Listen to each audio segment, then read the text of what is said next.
putusan MK akhir-akhir ini banyak yang menarik loh. Salah satunya adalah putusan makan bergizi gratis, tapi tentang alokasinya di APBN, Anggaran Pendapatan dan Belanja Negara. Kan bentuknya undang-undang, makanya bisa diputuskan oleh MK. Walaupun kita punya kritik ya terhadap putusan itu, tapi setidak-tidaknya MK dalam putusan itu sudah mengatakan bahwa anggaran pendidikan yang harus 20%, istilahnya itu mandatory spending, artinya kewajiban untuk menganggarkan minimal 20% di dalam APBN untuk pendidikan, itu diatur dalam konstitusi kita, pasal 31 ayat 4. Tapi bukan hanya itu, MK juga mengatur misalnya soal penegasan untuk keterwakilan perempuan dalam pencalekan, penentuan calon legislatif, DPR, DPD, DPRD ya teman-teman ya.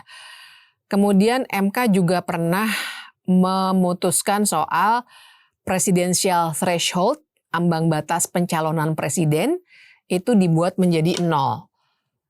Kalau saya tahu ini kontroversinya banyak, tapi sesungguhnya saya dan kawan-kawan yang pegiat demokrasi sudah lama meminta supaya dibuat 0%. Akhirnya dikabulkan. Kemudian ada lagi putusan MK yang memisahkan antara pemilihan lokal dengan nasional.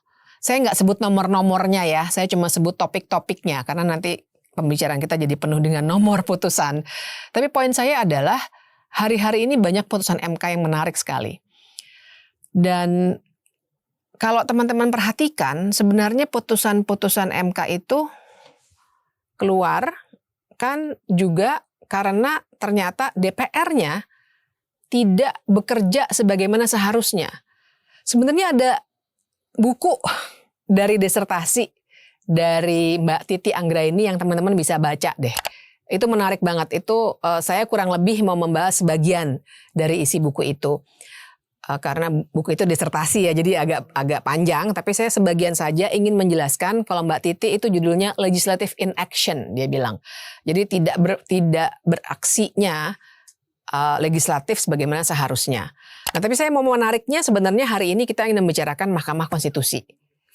Jadi audiensnya YouTube ini kan kuliah online ini beragam ya, tidak hanya orang hukum gitu. Jadi mungkin kalau disertasinya Mbak Titi banyak sekali sudah mengandaikan orang-orang yang paham situasi hukum, saya akan menariknya sedikit ke hal yang sifatnya mendasar supaya kita semua punya pemahaman yang sama.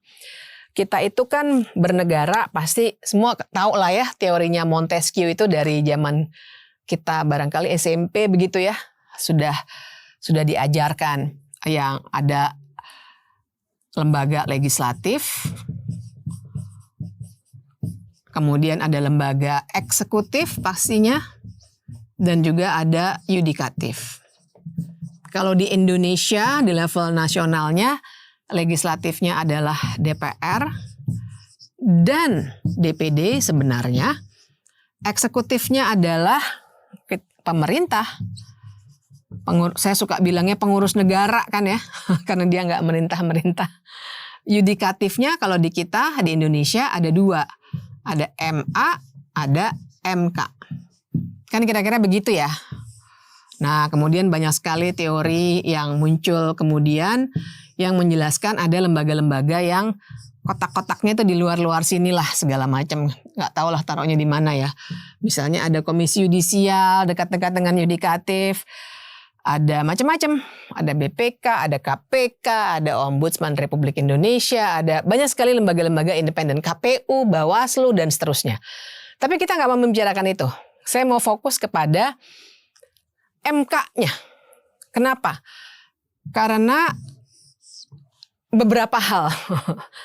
Pertama, saya bilangnya beberapa, karena tadi saya mau ngitung 3, tapi di kepala saya jangan-jangan 4. Jadi saya bilang aja beberapa hal ya. Intinya begini nih, mungkin bagi orang yang tidak mempelajari hukum tata negara sehari-hari seperti saya, karena saya mengajarnya itu, teman-teman ingetnya MK tuh langsung dengan penuh kebencian barangkali ya, gara-gara ada putusan 90. Ingat nggak? Putusan 90 yang akhirnya membuat Gibran Rakabuming Raka walaupun usianya belum cukup waktu dicalonkan, belum cukup sesuai dengan undang-undang ya. Nah, oleh MK dibuatkan aturan tambahan yang bilang bahwa tidak hanya umur tapi juga bisa dilihat rekam jejaknya apabila ia telah menjadi wali kota. Gibran waktu itu wali kota Solo, maka dia jadi bisa mencalonkan diri walaupun secara umur waktu itu belum bisa seharusnya. Nah, waktu itu kita semua membenci MK. Sampai saya ingat tuh dulu tuh ada pada bikin tuh di Google Map Mahkamah Keluarga gitu ya. Karena belakangan tentu saja kita ketahui Ketua MK pada saat itu, sekarang orangnya sudah pensiun, adalah paman Gibran, adik iparnya Pak Jokowi. Jadi kita semua, wah MK parah dan seterusnya dan seterusnya. Nah tapi saya tuh hari ini ingin menjernihkan dulu persoalan MK parah itu, Mahkamah Keluarga dan seterusnya. Karena dua hal nih, satu, kita itu kalau menganalisis situasi politik dan kenegaraan lah, kalau politik kan kesannya spesifik ilmu politik enggak, tapi situasi di sekitar kita ini memang harus dilihat gagasannya. Bukan sosoknya. Jadi maksud saya adalah dalam hal Mahkamah Konstitusi, ketika putusannya jelek, kita kritik putusannya yang jelek itu. Tapi bukan berarti kita dengan penuh rasa emosi bilang, bubarkan aja MK, misalnya gitu. Nggak mungkin. Akan buruk sekali situasi di Indonesia kalau MK dibubarkan. Dan itu yang ingin saya bicarakan. Kenapa MK juga jadi punya peran yang penting dan kenapa dia kemudian saat ini secara politik sebenarnya tengah rentan. Nah, jadi itu persoalannya karena selama ini kita sering sekali kalau kita melihat situasi atau gejala gitu, kita ngeliatnya gejala yang kasat mata kan. Tapi kita nganalisisnya nggak sampai akar masalah. Kayaknya saya pernah ceritain ya cara melihatnya kan. Pohon kebijakan sebenarnya, tapi bisa dipakai dalam banyak hal. Yang kelihatan adalah gejala, tapi yang kita harus analisis supaya lebih pas dalam melihatnya adalah yang nggak kelihatan, akar masalah. Dan kita juga jadi harus melihatnya secara kasuistis. Jadi pada suatu ketika MK sedang membuat putusan yang jelek, boleh dikritik nggak? Boleh, jelas. Saya juga sering sekali mengkritik.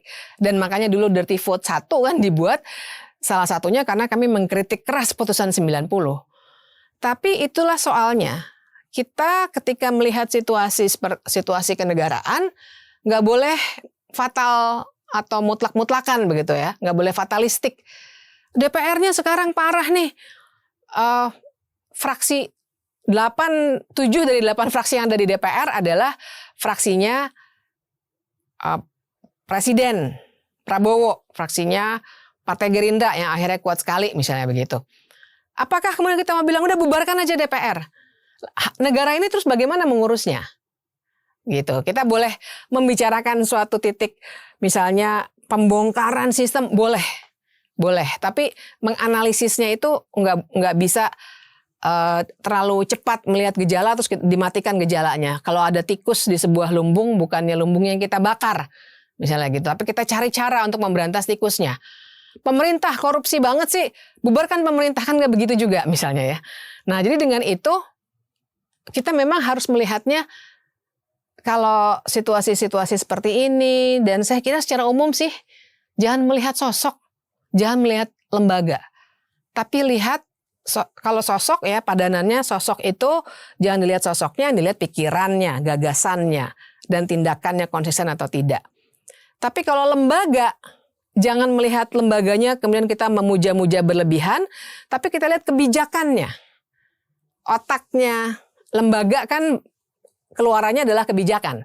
Jadi itu yang kita nilai. Yang kedua, kalau kita melihat MK, itu memang dan juga pengadilan pada umumnya, kita harus lihat putusan kasus per kasus gitu. Karena dia akan beda konteksnya. Kita harus lihat hakimnya siapa, kita harus lihat pemohonnya siapa. Kan kita menemukan misalnya, wah dalam putusan 90 pemohonnya Almas Saki Biru nih. Siapa ini orang nih misalnya yang membuat Gibran bisa mencalonkan sebagai wakil presiden dan sekarang sudah menjadi wakil presiden dan seterusnya. Jadi tidak mutlak-mutlakan seperti itu. Nah, dengan konteks itulah maka saya ingin menyoroti situasi ternyata seperti yang dibahas dalam disertasi yang kemudian jadi buku oleh Mbak Titi Anggra ini. Ternyata legislatif yang seharusnya membuat undang-undang itu kalau istilahnya Mbak Titi kan in action. Dia nggak beraksi sebagaimana seharusnya. Mbak Titi by the way disertasinya itu soal pemilu ya. Kalau saya membicarakan secara lebih luas. Jadi frame-nya bisa digunakan untuk banyak persoalan lainnya. Dia nggak bergerak untuk membuat kebijakan yang dibutuhkan. Kan harusnya kan dia nih wakil kita, dia sebenarnya kan keren banget dia wakil rakyat loh. Wakil saya, wakil Anda, wakil kita semua. Wakil rakyat. Maka produknya, produk besarnya undang-undang. Undang-undang dilaksanakan oleh pemerintah. Walaupun undang-undang ini dibuatnya bersama pemerintah juga ya. Dieksekusi oleh pemerintah. Nah, kemudian mereka semua bisa dicek oleh yudikatif. Yudikatif juga kemudian kepada warga. Kan kira-kira konsepnya begitu. Nah, apa yang harus dibuat oleh legislatif? Segala sesuatu yang jadi persoalan kita. Dan juga janganlah membuat segala sesuatu yang bukan prioritas hidup kita. Jadi maksud saya gini, apa yang kita bisa lihat dikeluarkan oleh DPR dan Presiden dalam bentuk undang-undang akhir-akhir ini? Ya, misalnya Undang-Undang TNI, Undang-Undang Polri, Undang-Undang BUMN, misalnya ya. Nah ini kan semuanya ya saya harus meminggirkan sedikit detailnya karena ini bisa dibahas detail sekali, kehabisan waktu nanti kita. Tapi intinya adalah kalau kita lihat isinya, ketimbang apa yang dibutuhkan oleh kita sebagai warga, jauh sekali.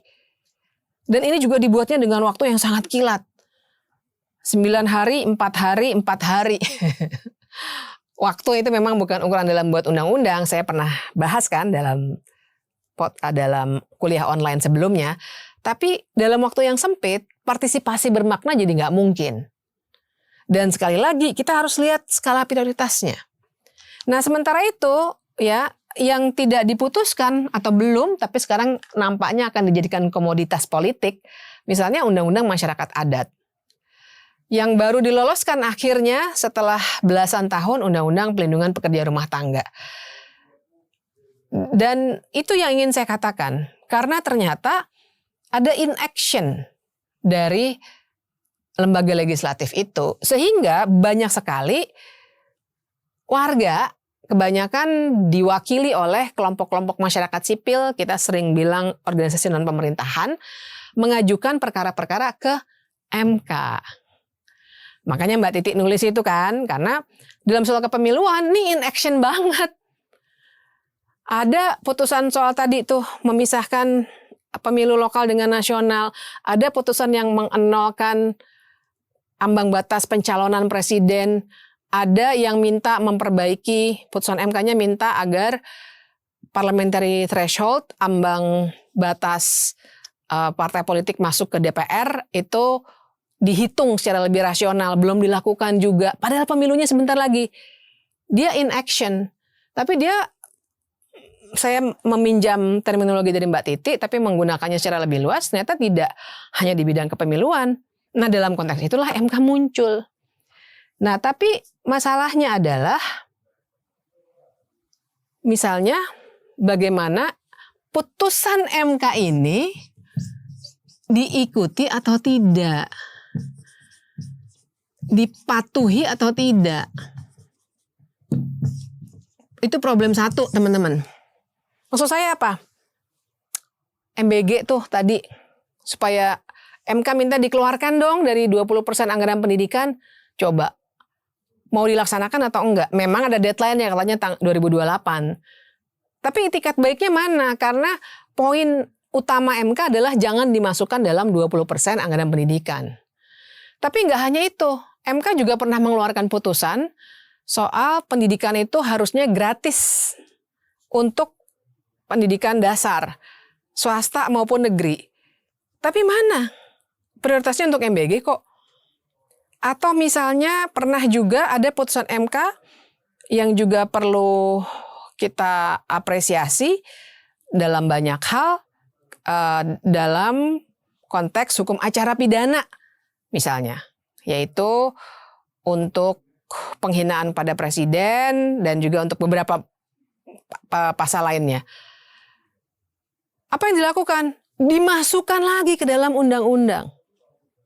Pernah juga dulu itu untuk undang-undang ketenaga listrikan, dulu saya lupa tahunnya, tapi sudah lama sekali.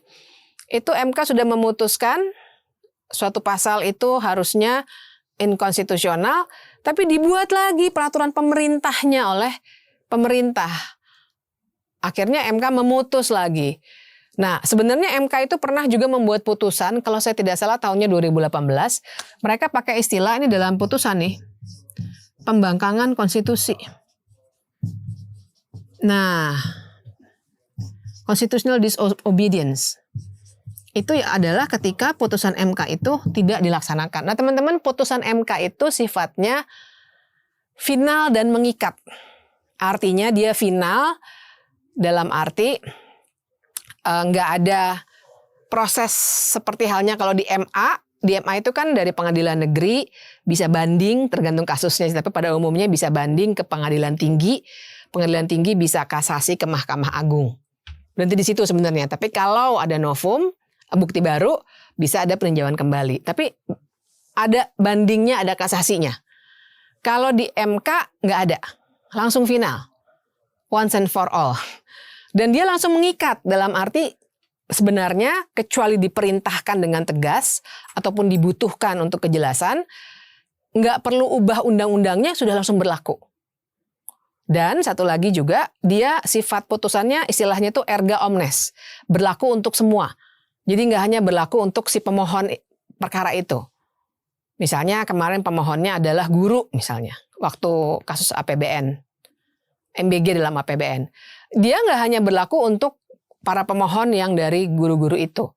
Tapi secara umum, erga omnes, legislatif dan eksekutif harus mengikuti.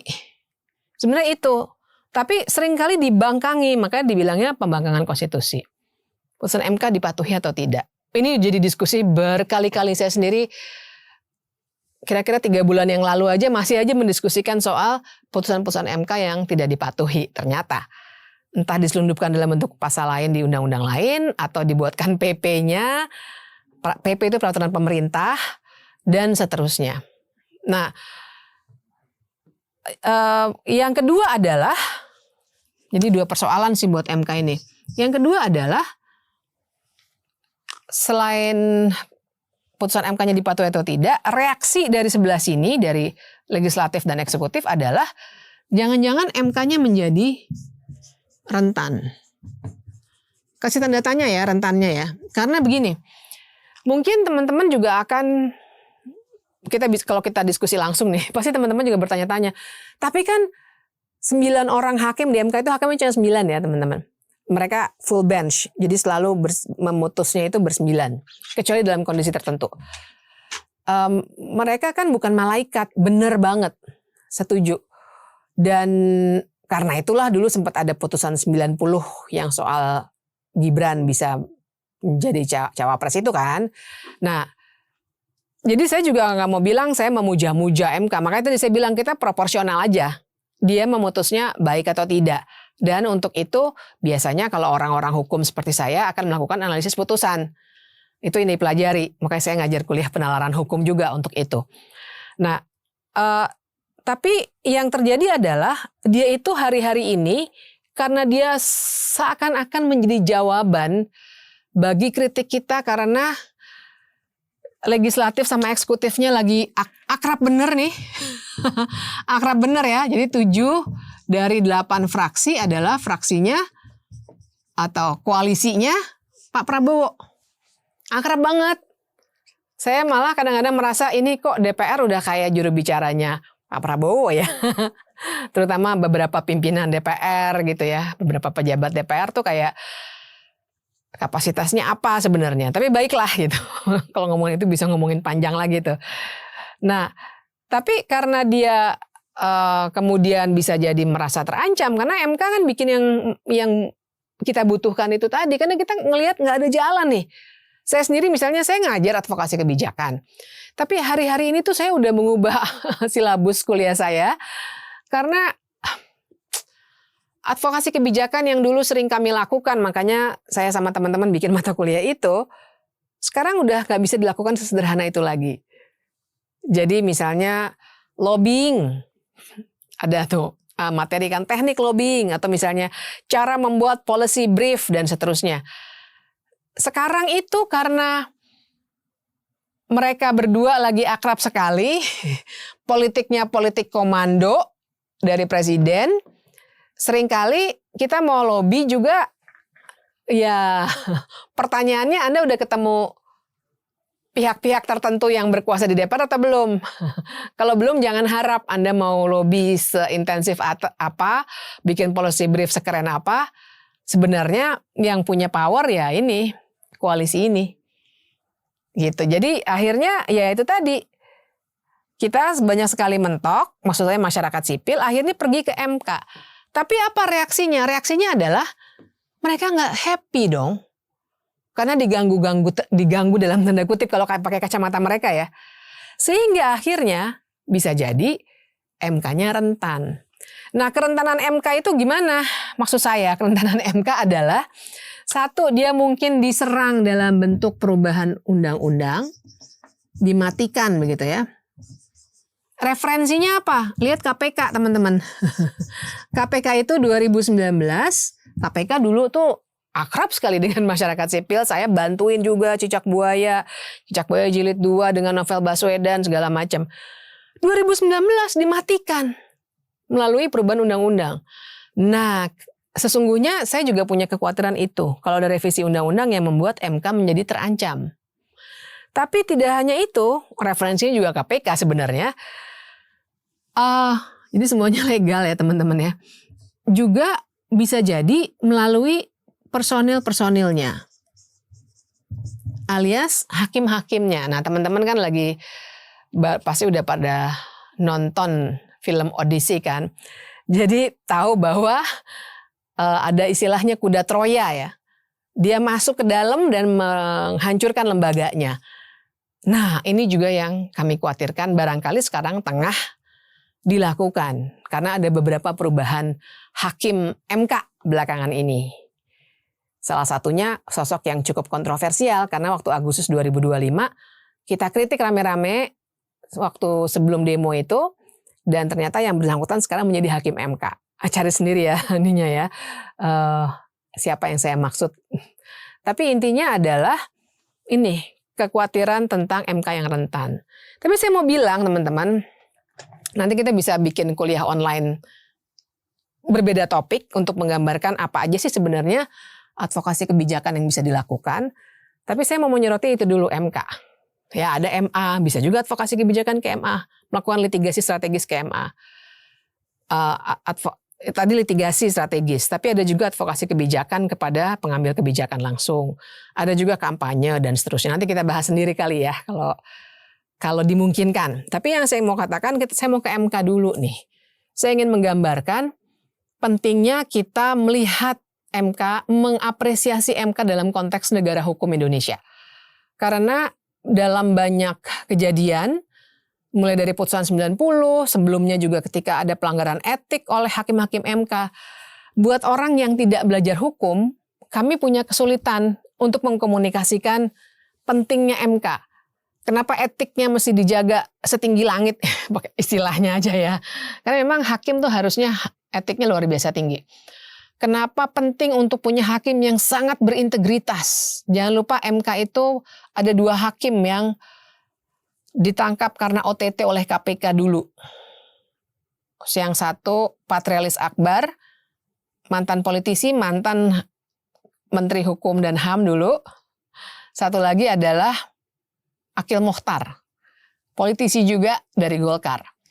Nah, jadi juga saya nggak bilang pokoknya MK kita lindungi, pokoknya nggak begitu juga. Tadi saya kasih realitanya. Ada kasus Anwar Usman dengan Gibran Rakabuming, ada Akil Muchtar, ada Patrialis Akbar. Sekarang juga mungkin maksud saya hakim-hakimnya ada yang kita kritik. Tapi kita juga mesti melihat konteks yang cukup besar di sini. Bahwa bahkan ketika ada hakim-hakim yang mungkin sekarang kita kritik, jangan-jangan sedang menjadi kuda Troya dari kelompok-kelompok yang merasa kegerahan. Karena MK mengeluarkan putusan-putusan yang relatif baik akhir-akhir ini.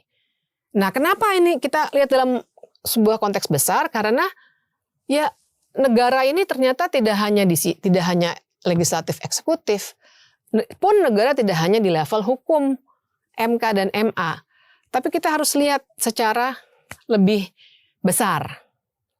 Dan dengan begitu, jadinya kita paham kemana kita bisa membela diri kita, karena MK itu menariknya kan begitu.